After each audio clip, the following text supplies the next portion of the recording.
Hi,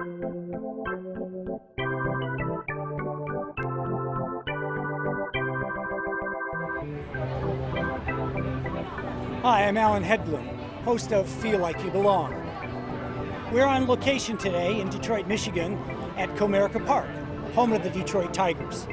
I hope you'll stay with us for our interview with Tiger catcher Brayan Peña.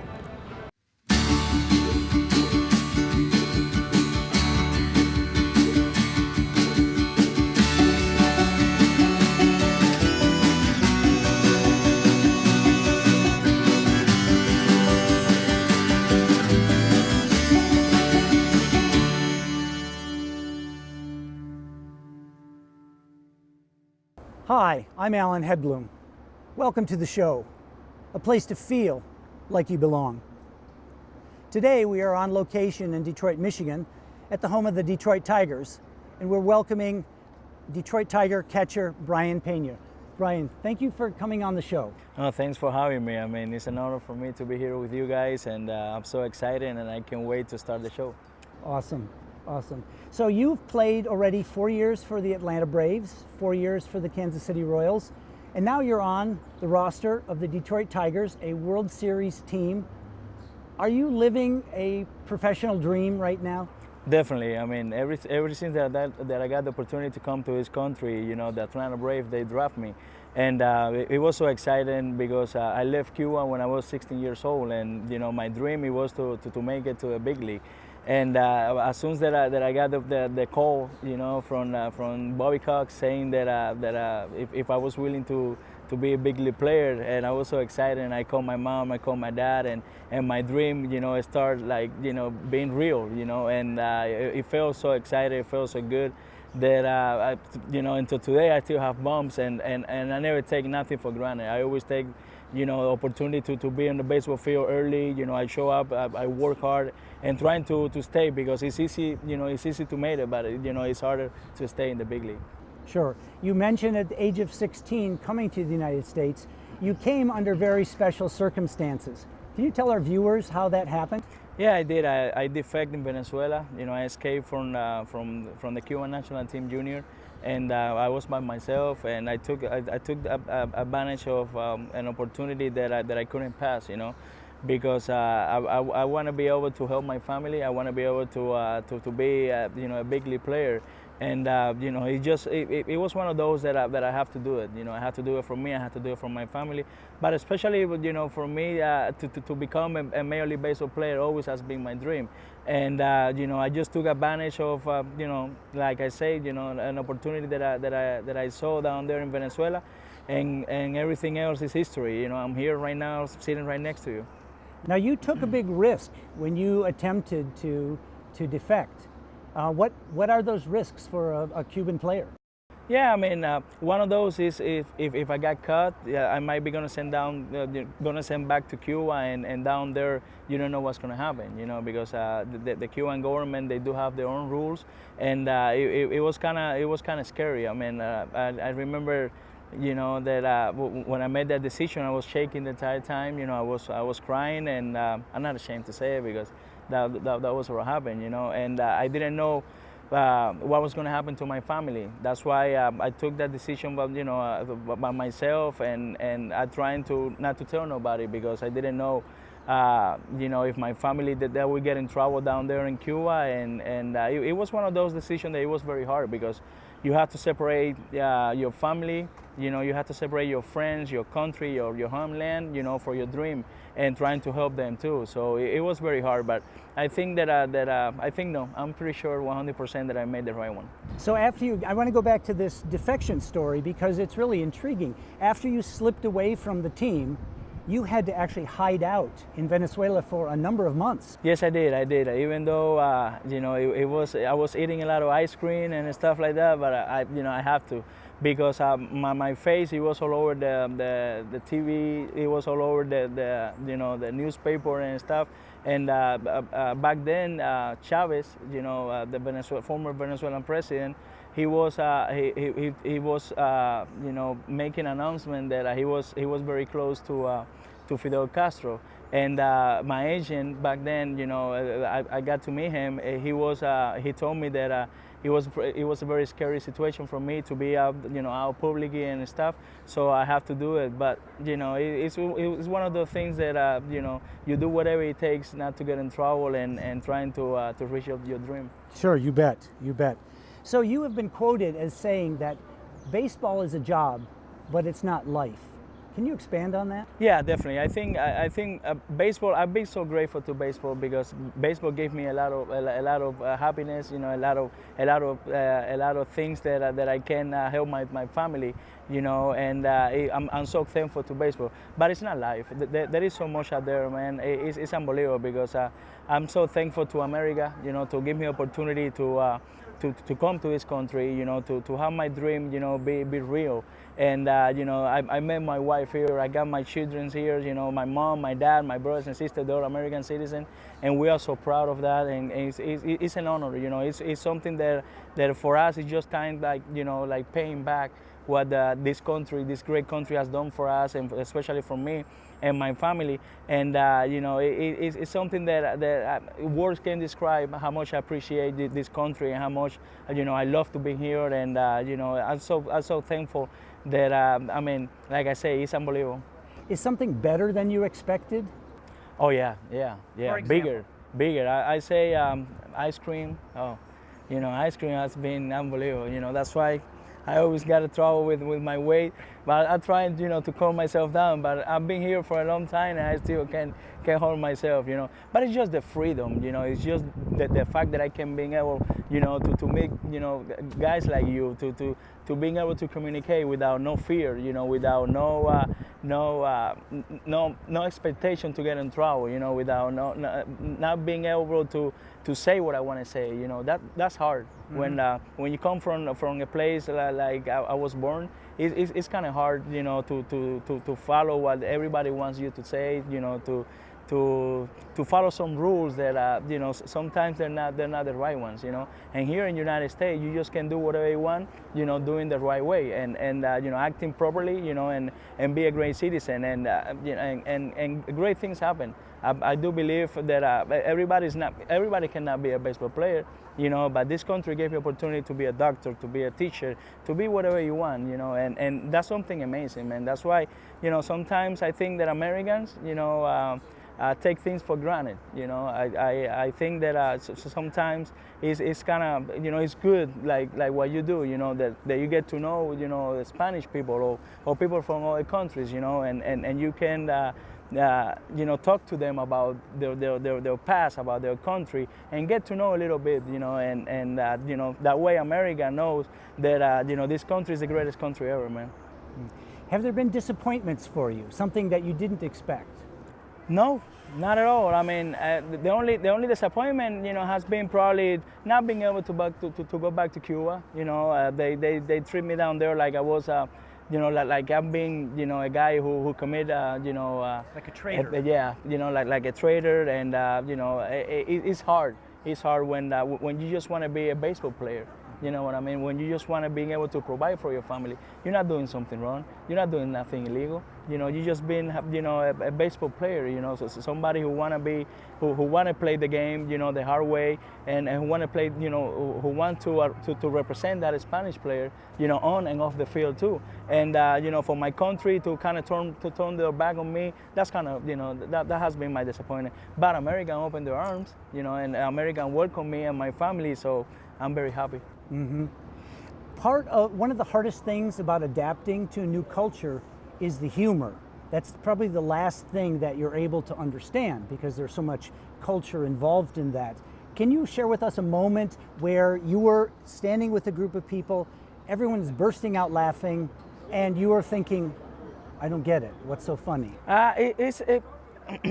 Sometimes, you know, being not, you're not being able to speak English, you know, it's kind of hard, you know, because the communication level is difficult, it's different, you know, and American culture is different than Spanish culture, especially like the Cuban, you know, we kind of like we have a lot of jokes, you know, and Americans feel like, oh, I mean, I don't think nothing funny, or vice versa. You know, you guys have some jokes and we don't understand it, so we don't feel like there is nothing funny. But after you learn English and you have the opportunity to communicate with American guys, you know, it's kind of a very nice relationship. Over there in the clubhouse, you know, you see guys smiling, you see guys talking, and you see guys making fun of each other. It doesn't matter if you're Spanish, it doesn't matter if you're black or if you're white, you know, we all a big family, and that's what you know, this great baseball game is all about, you know, being able to unite everybody and being able to help,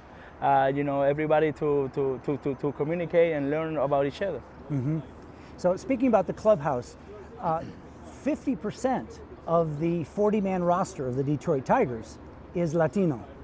Okay. Yeah. So you've got a lot of people to share things with. Do you sometimes sit around the clubhouse and talk about the difficult aspects of American life? A little bit, especially with the young guys. You know, I think you know, part of my job is being able to share, you know, all my knowledge, you know, to share all my experience, you know, with the youngest Latino player, you know, and you know, for them to encourage them, you know, to become, you know, an American citizens, you know, to learn English, you know, and to make sure that they understand that here is for us to grow, you know, as a human being, you know, here is for us to grow as a baseball player, you know, and being able to help your family.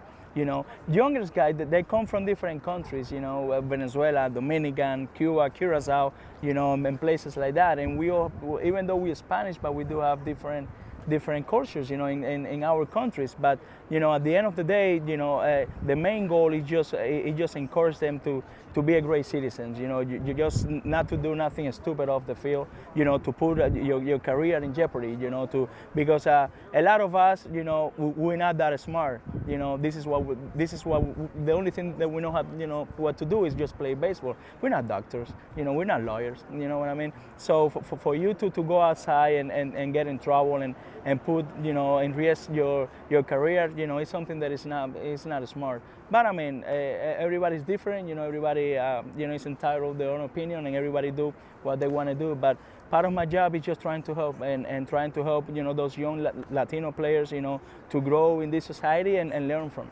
That's awesome. I'd like to talk about identity a little bit. So you spent the first half of your life in Cuba, yep. And so you are, in your heart, Cubano. Yeah. Right? Yeah. But you now live here, you're raising kids here.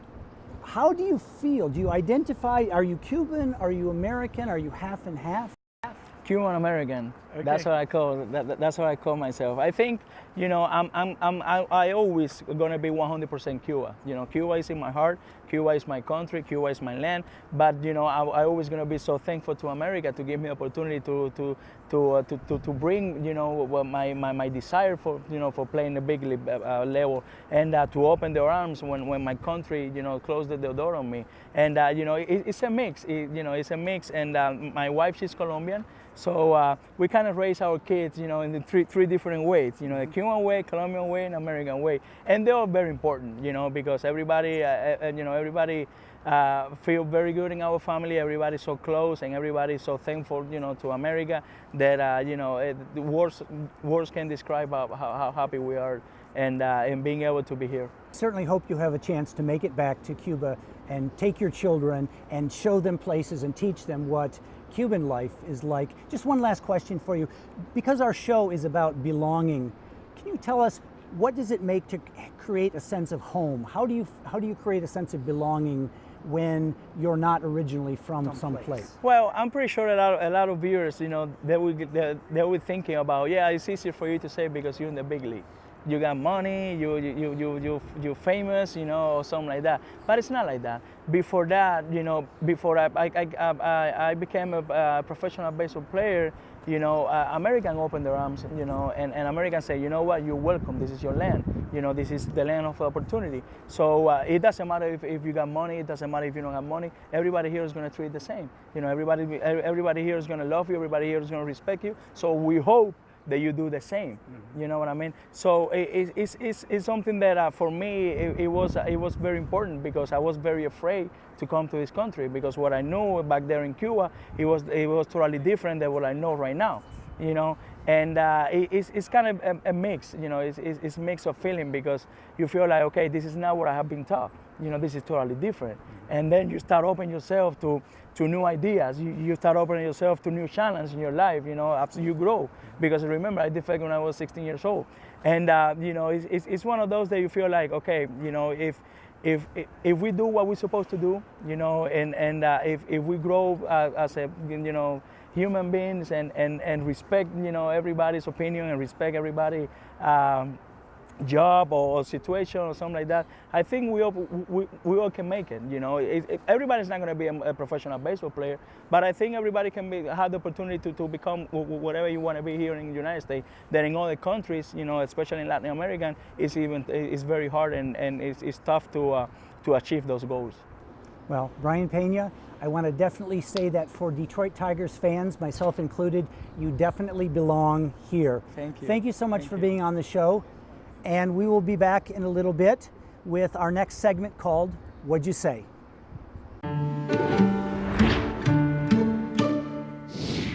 During our conversation with Brayan, you heard him say, still have goosebumps.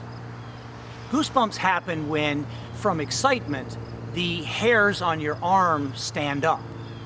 And in fact, Brayan is still excited to this day whenever he thinks about his opportunity to play in the major leagues 9 years after joining. You also heard Brayan say, turn their backs on me. This is an expression which means to reject me, to deny my existence. And when Brayan, now he really loves his Cuban heritage, and so he felt really bad to hear that the country had turned their backs on him when he defected to the United States, when in fact all he wanted to do was to play baseball.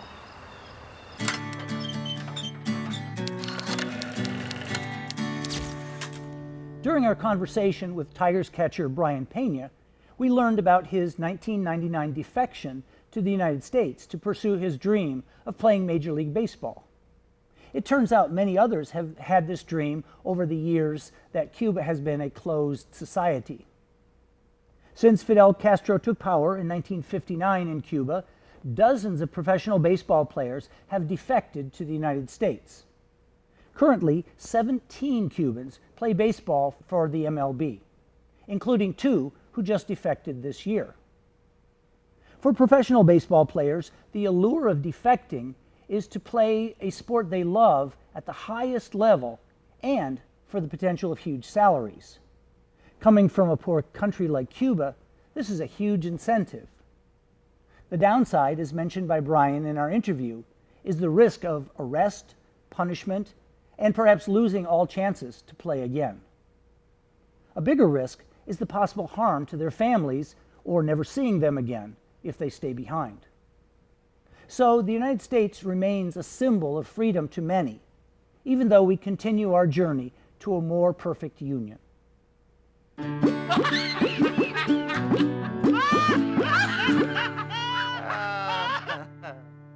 So who's on first? I'm on first. Actually, I'm on the field at Comerica Park, with first base just behind me.